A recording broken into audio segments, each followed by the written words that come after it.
새벽 4시. 알람이 울리기도 전에 눈이 떠졌습니다. 아니요, 사실 요즘은 알람을 켜놓지도 않아요.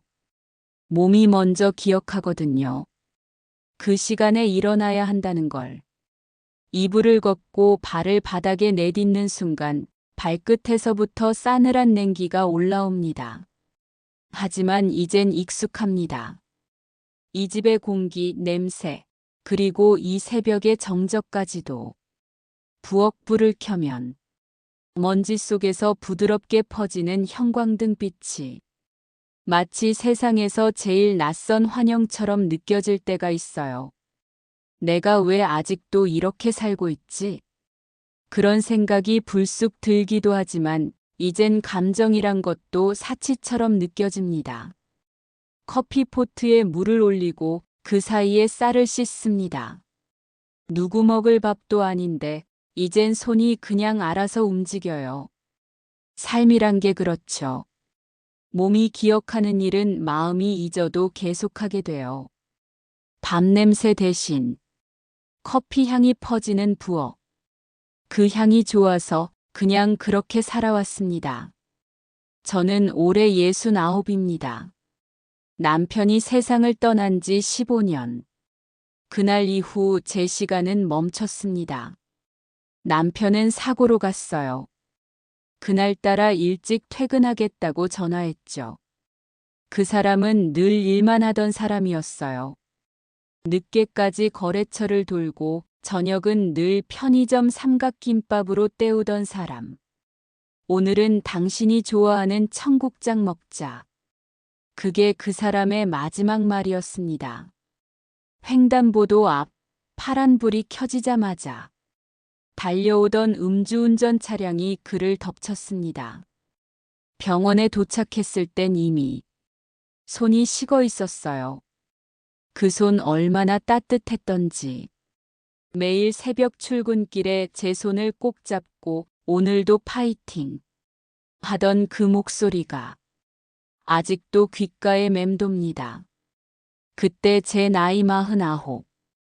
남들은 이제부터 인생 시작이라 하지만 저한테는 그날이 끝이었습니다. 아들은 대학생이었어요. 남편이 떠난 후 아이는 말수가 줄었죠. 저도 그랬습니다. 우리 둘 다 각자 무너지는 걸 숨기느라 서로를 위로하지 못했어요. 저는 하루 종일 바빴습니다. 일을 하지 않으면 견딜 수 없었거든요. 마트 계산대 아르바이트, 저녁엔 분식집 설거지. 손끝이 물에 불어 터져도 누군가와 이야기하는 그 짧은 순간들이 좋았어요. 퇴근하고 집에 돌아오면 거실은 고요했고 냉장고의 모터 소리만 들렸습니다. 그럴 때면 시계 초침 소리가 이상하게 크게 들렸어요. 딱딱 딱딱. 그 소리가 마치 제 심장 소리 같았어요. 외로움이란 게 이렇게 무겁구나. 그때 처음 알았습니다. 아들은 졸업 후 외국으로 나갔습니다. 엄마, 미국에서 일단 1년만 있다 올게요. 그 말을 믿었죠. 근데 1년이 3년이 되고 5년이 되고 결국 돌아오지 않았습니다. 물론 미워하진 않았어요. 그 아이도 삶이 있을 테니까요. 그저 매년 명절마다 화면 속 얼굴을 보며 잘 지내지? 하고 묻는 게 전부였어요. 전화를 끊고 나면 거실엔 제 목소리의 메아리만 남았습니다.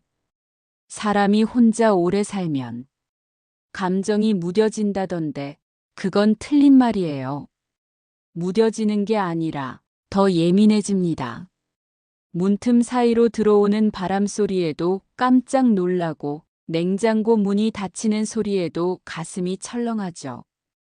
그럴 때면 누군가 곁에 있었으면 좋겠다는 생각을 합니다. 그게 사랑이든 대화든 아니면 그냥 숨소리라도 좋았어요. 그런데 웃긴 건 정작 누군가가 다가오면 또 겁이 나요. 혹시 또 떠나면 어쩌지? 이제는 나한테 관심 가질 이유가 없잖아. 그런 생각이 머릿속을 떠나지 않았습니다. 그는 어느 날 갑자기 나타났어요.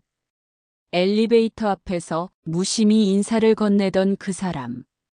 아, 같은 층에 사시죠? 703호 맞으시죠? 그때는 몰랐습니다. 그 인사가 제 인생을 얼마나 흔들어 놓을지. 그 사람은 늘 친절했어요. 비 오는 날이면 우산을 나눠주고 장 보러 나가는 저를 보면 무겁다며 봉투를 들어줬죠. 처음엔 그냥 요즘도 이런 젠틀맨이 있구나 싶었습니다. 하지만 이상하게도 그의 말에는 늘 따뜻함이 있었어요. 이런 집밥 냄새 참 오랜만이에요. 혼자 계시기 심심하시죠? 제가 커피 한 잔 타드릴까요? 그렇게 아주 천천히 그는 제 일상 속으로 들어왔습니다. 그는 혼자라 했어요. 아내를 병으로 먼저 보내고 자식은 외국에 나가 있다 했죠. 그 얘기를 들을 때 묘하게 마음이 편해졌습니다. 나와 같은 처지라는 생각 때문이었죠. 우리 비슷하네요. 제가 웃으며 말했어요. 그도 웃었습니다.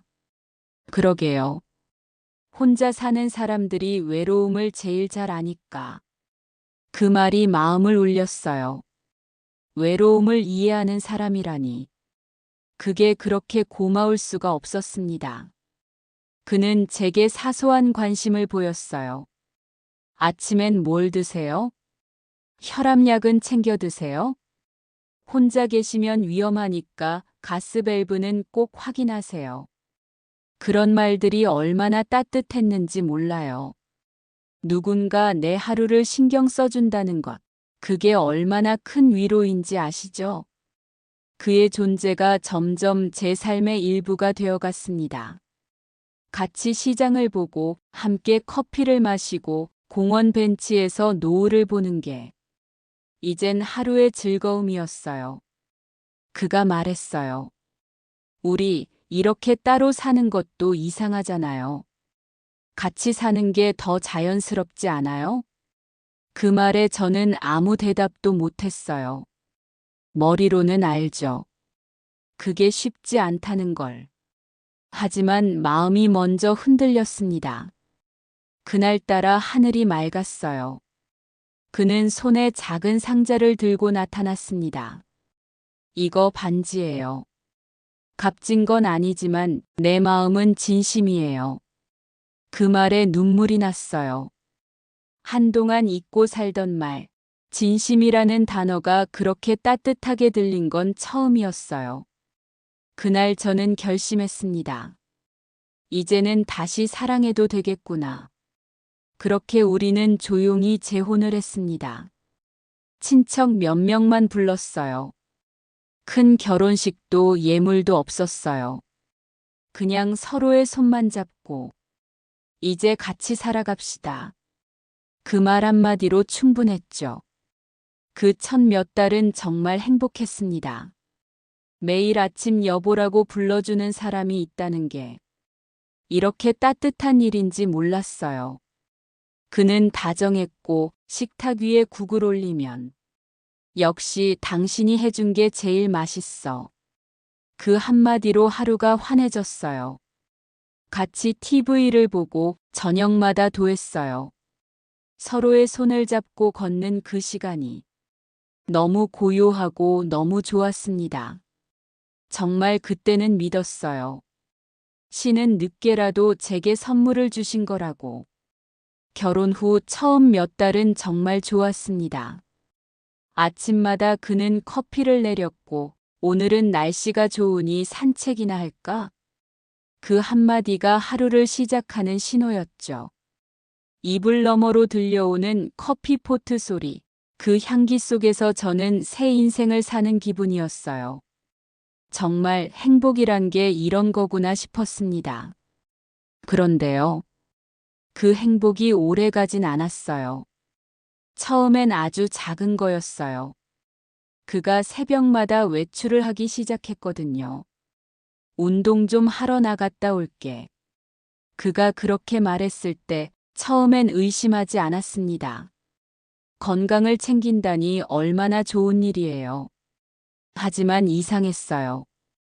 그의 옷에선 운동복 냄새가 아니라 낯선 향수가 났어요. 운동하고 온 사람이 손톱 끝까지 반짝거릴 이유는 없잖아요. 하루는 그가 새벽 5시에 나갔어요. 그런데 이상하게 한참이 지나도 돌아오질 않았어요. 해가 중천에 뜰 때쯤 문이 철컥 열렸습니다. 어디 갔었어? 아, 친구 만나서 아침 먹었어. 그 말투가 너무 자연스러워서 굳이 더 묻지 않았습니다. 하지만 그날 밤 그가 벗어놓은 바지 주머니에서 영수증 하나가 떨어졌어요. 안마시티. 15만 원 현금 결제. 저는 그때 그게 뭐 하는 곳인지 몰랐어요. 정확히 말하면 알면서도 믿고 싶지 않았어요. 이거 뭐야? 그가 눈을 동그랗게 떴어요. 아, 그거. 친구들이랑 그냥 장난으로 간 거야. 요즘 남자들끼리 그런데 한 번쯤은 간대. 그 말을 들었을 때 제 입에선 아무 말도 나오지 않았어요. 그냥 웃었어요. 그래, 요즘 사람들은 다르네. 그렇게 넘어갔어요. 그게 제 잘못이었죠. 그 뒤로 그는 점점 달라졌어요. 전엔 하루 3번씩도 전화하던 사람이 이젠 저녁이 돼야 나 좀 늦을 거야. 한마디 하더라고요. 한 번은 그가 잠든 새벽 휴대폰 불빛이 깜빡이는 걸 봤어요. 잠깐만 확인할까? 손끝이 떨렸어요. 잠금이 걸려 있었지만 문자 알림에 이렇게 써 있더군요. 형님, 이번엔 확실히 정리되는 거죠? 그리고 그 아래엔 룸블루 사장이라는 이름이 적혀 있었어요. 그 순간 머릿속이 하얘졌어요. 다음 날 아침, 저는 일부러 아무렇지 않게 행동했습니다. 그에게 미역국을 끓여줬고 식탁에 앉아서 웃으며 말했죠. 여보, 요즘 일은 어때요? 아, 그냥 그래. 조금 피곤해. 그래요? 그럼 오늘은 일찍 들어와요. 그는 미소를 지었습니다. 그 웃음이 너무 익숙해서 차라리 모르는 사람 같았어요. 며칠 뒤였어요. 그가 나간 뒤 탁자 위에 놓인 서류 봉투가 눈에 들어왔어요. 부동산 계약 관련 서류. 열어보니 제 이름이 있더군요. 그리고 그 아래 공동명의 변경 신청서. 순간 심장이 쿵 내려앉았어요. 이건 뭐지? 언제 이런 서류를 준비한 거야? 서류 뒷면엔 그의 필체로 쓴 메모가 붙어 있었습니다. 다음 주까지 서명 받아야 함. 은행 이체 확인 필요. 그날 밤 제 손이 떨려서 펜을 쥘 수 없었습니다.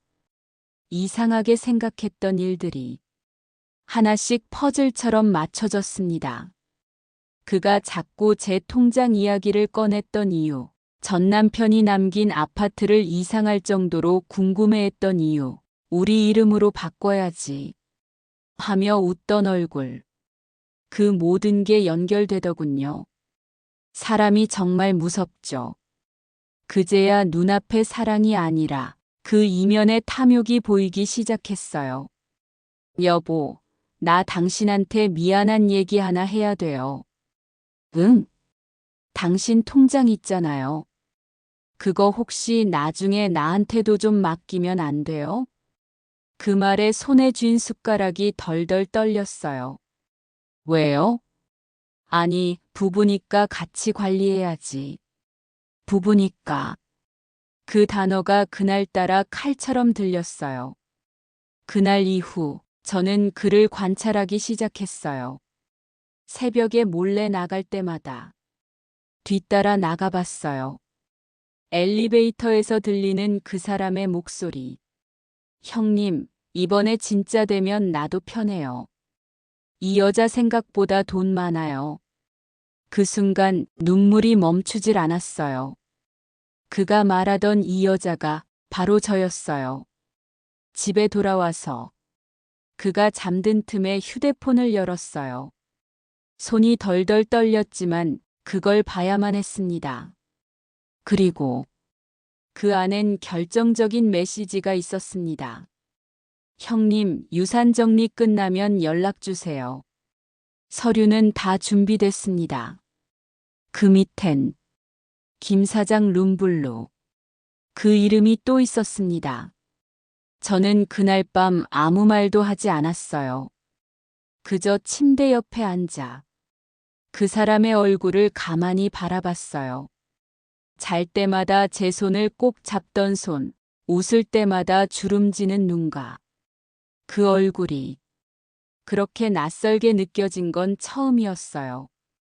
그 사람이 미웠고 무서웠고 그보다 더 무서웠던 건 제가 그 사람을 아직도 사랑한다는 사실이었어요. 그 다음 날 저는 조용히 변호사를 찾았습니다. 그리고 모든 걸 말했어요. 그가 어떻게 접근했는지, 무슨 서류를 만들었는지, 어디에 돈을 옮기려 했는지. 변호사는 고개를 끄덕였어요. 증거를 확보해야 합니다. 녹음이라도 하세요. 그날부터 제 부엌 서랍 안엔 작은 녹음기가 들어갔습니다. 그 사람은 아무것도 몰랐어요. 여전히 다정했고 매일 사랑해요. 라 말했습니다. 그 말이 이제는 기분이 아니라 독처럼 느껴졌어요. 하루는 일부러 이렇게 말했어요. 여보, 나 요즘 불안해요. 전 남편이 남긴 돈도 그렇고 내 이름으로만 되어 있어서. 그가 미소를 지었습니다. 그럼 바꾸면 되지. 이제 우리 부부인데 뭐가 문제야? 그 순간 탁자 밑에 녹음기가 켜졌습니다. 그래서 말인데 내일 같이 은행 가자. 당신이 서명만 하면 돼. 서명이라. 응. 그거 하면 내 인생도 편해지고 우리 둘이 진짜 가족 되는 거지. 진짜 가족이라는 말에 웃음이 났습니다. 비웃음이었죠. 그날 밤 저는 조용히 방문을 닫았습니다. 그리고 남편의 사진 앞에 앉았습니다. 여보, 내가 또 어리석었나 봐요. 사진 속 미소는 아무 말도 하지 않았어요. 그저 이젠 그만 믿어도 돼. 그런 듯한 눈빛이었어요. 그날 저는 결심했습니다. 이 사랑 내가 먼저 끝내야겠다고. 다음 날 그는 언제나처럼 웃으며 물었어요. 은행 갈 준비 됐죠? 응. 저는 담담하게 대답했습니다. 서류는 다 챙겼어요. 그는 신이 났어요. 역시 우리 여보가 최고야. 하지만 그는 몰랐어요. 그 서류가 이미 변호사에게 넘어갔다는 걸. 은행 앞에서 그는 제 손을 잡았습니다. 이제 우리 진짜 가족이네. 저는 그 손을 살짝 빼냈어요. 가족이라. 그래, 당신 말이 맞아요. 이제 진짜 가족이었죠. 그가 이상하다는 듯 절 쳐다봤어요. 무슨 소리야? 당신, 이제 경찰에서 부를 거예요. 그 순간 그의 얼굴이 하얗게 질렸어요. 그는 결국 사기와 위조 서류 혐의로 체포됐습니다. 제가 그를 사랑했던 시간은 고작 1년 반이었지만 그 1년 반이 제 인생 15년보다 길게 느껴졌어요. 배신은요, 미움보다 무섭습니다. 그건 신뢰를 찢어놓는 거니까요. 그가 떠난 집은 이상하게도 더 조용하지 않았어요. 오히려 편안했어요. 숨이 트였다고 해야 할까요? 저는 다시 부엌에 섰습니다. 커피를 내리고 그 향을 맡으며 생각했어요. 그래, 외로워도 괜찮아. 이제 다시는 거짓된 사랑에 흔들리지 않으면 되니까. 그가 떠난 집은 이상하리만큼 조용했습니다. 그날 새벽까지 경찰의 발자국 소리와 이웃들의 웅성거림이 들렸는데 해가 뜨자마자 모든 게 사라졌어요. 그의 신발도 양복도 심지어 그가 쓰던 향수 냄새조차. 그렇게 한때 제 삶을 가득 채웠던 사람의 흔적이 아무 일도 없었던 것처럼 사라졌습니다. 그날 밤 저는 불을 켜지 않았어요. 집안을 가득 메운 그 공기, 그가 남기고 간 그 냄새를 그대로 느끼고 싶었어요. 냄비 속에 식어버린 국이 그대로 있었고 식탁엔 2개의 숟가락이 여전히 놓여 있었어요. 하나는 제가 썼던 거, 하나는 그 사람의 자리. 그걸 치우려고 손을 뻗는데 손이 멈췄어요. 이건 내가 마지막으로 그를 사랑했던 흔적이구나. 그 생각이 드니까 눈물이 왈칵 쏟아졌습니다. 그 질문이 머릿속을 떠나질 않았어요. 도대체 왜 나는 또 속았을까? 내가 그토록 조심했는데 왜 또 사랑을 믿었을까? 남편을 떠나보내고 오랫동안 외로움 속에서 버텼잖아요. 그때도 수많은 손길이 있었지만 다 뿌리쳤어요. 그런데 이번에는 왜 그 손을 잡았을까? 그가 다정해서? 같은 외로움을 안다고 말해서? 아니면 그저 누군가가 나를 필요로 한다고 말해줬기 때문일까? 그게 가장 무서운 거예요. 사람은 사랑이 아니라 필요하다는 말에 무너진다는 걸 이제야 알았어요.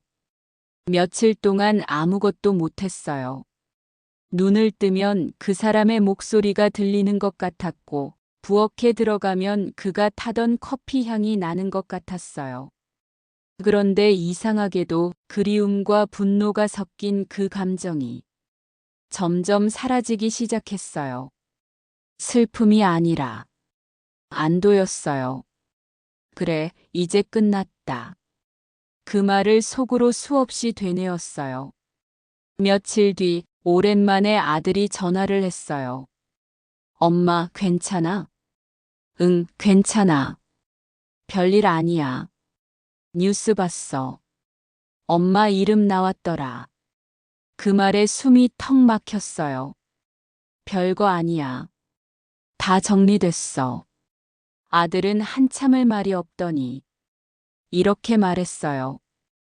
엄마 이제 제발 좀 엄마 인생 좀 살아요.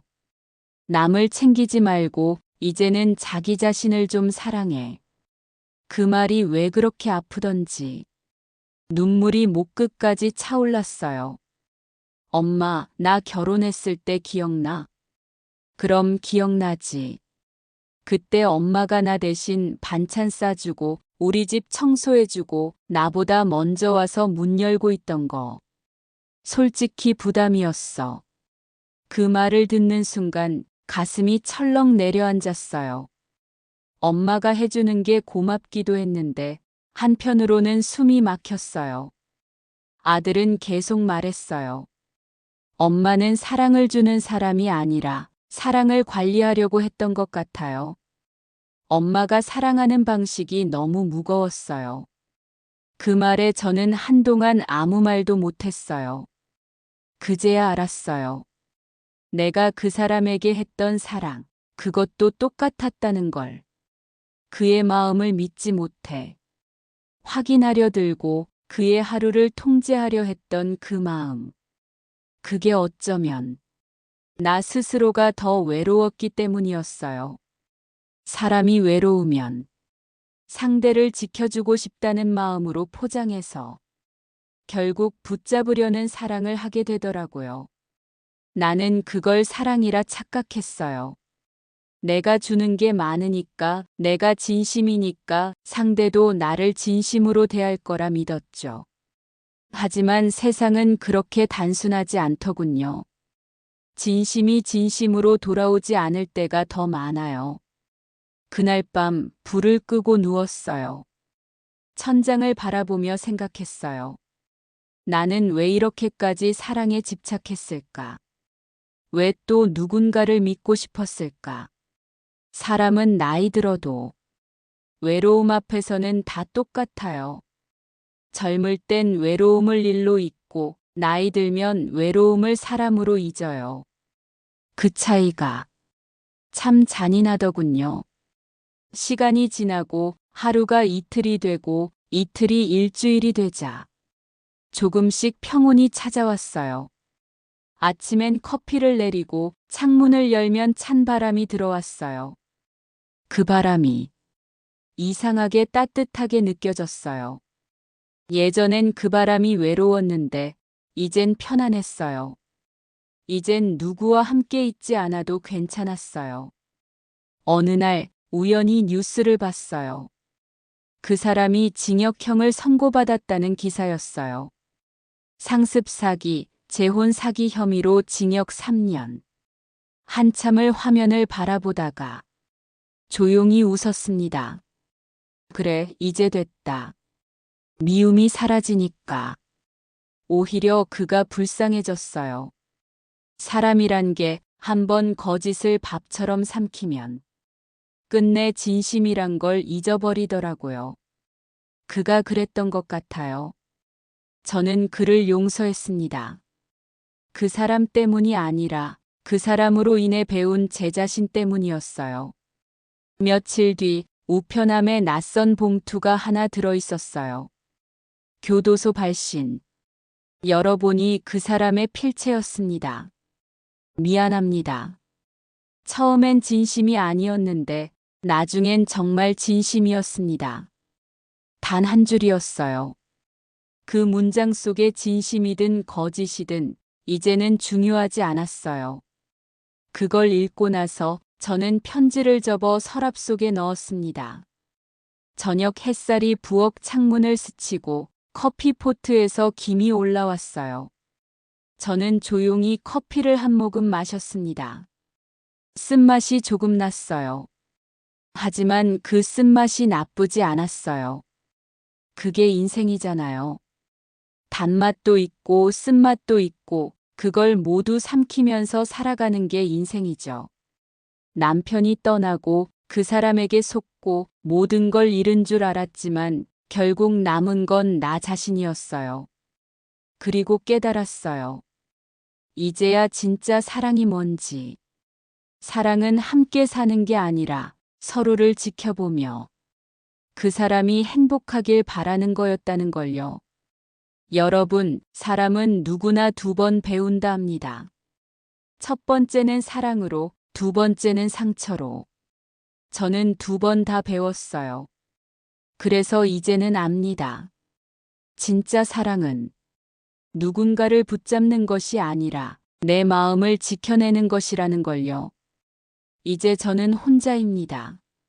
하지만 외롭지 않습니다. 왜냐면 제가 제 마음을 지켰으니까요. 그리고 그게 인생의 마지막 권선징악 아닐까요?